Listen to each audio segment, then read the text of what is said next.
আসসালামু আলাইকুম বন্ধুরা, আজ আমি আপনাদের সামনে এমন একটি মাছের কথা বলবো যা গ্রাম বাংলার পুকুরে যেমন জনপ্রিয় তেমন বাজারেও খুব চাহিদা সম্পন্ন। সেটি হচ্ছে থাই পাঙ্গাস মাছ। এই মাছ অন্যান্য মাছের তুলনায় অনেক দ্রুত বড় হয়, মাত্র 6 থেকে 8 মাসেই বিক্রির উপযোগী হয়ে যায়। তাই নতুন উদ্যোক্তা কিংবা যারা ছোট পুকুরে মাছ চাষ শুরু করতে চান তাদের জন্য পাঙ্গাস হতে পারে প্রথম পছন্দের মাছ। বন্ধুরা, থাই পাঙ্গাস মাছের আরেকটি বিশেষ দিক হলো এটি পরিবেশের সাথে সহজেই মানিয়ে নিতে পারে। পানির সামান্য ওঠানামা বা খাবারের কিছুটা ঘাটতি হলেও সহজে টিকে থাকতে পারে। আর খাবারের ব্যাপার তো কথাই নেই, ভুসি ফিড বা সামান্য খাবারেই এর ওজন দ্রুত বাড়তে থাকে। এখন বলি বাজারের কথা। সারা বছরই থাই পাঙ্গাস মাছের চাহিদা থাকে। হোটেল রেস্টুরেন্ট থেকে শুরু করে সাধারণ পরিবারের বাজারের থালা পর্যন্ত সবসময় পাঙ্গাস মাছের উপস্থিতি রয়েছে।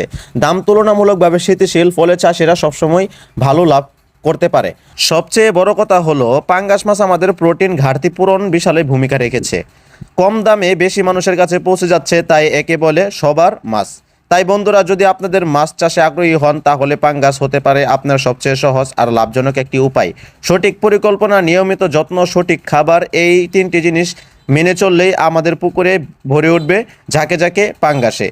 বন্ধুরা, আশা করি আজকের ভিডিও আপনাদের ভালো লেগেছে। ভালো লাগলে লাইক, কমেন্ট, শেয়ার করে আমাদের পাশে থাকবেন। পরবর্তী ভিডিও দেখলে অবশ্যই আমাদের চ্যানেলটি সাবস্ক্রাইব করে দিবেন। ধন্যবাদ আমাদের পাশে থাকার জন্য।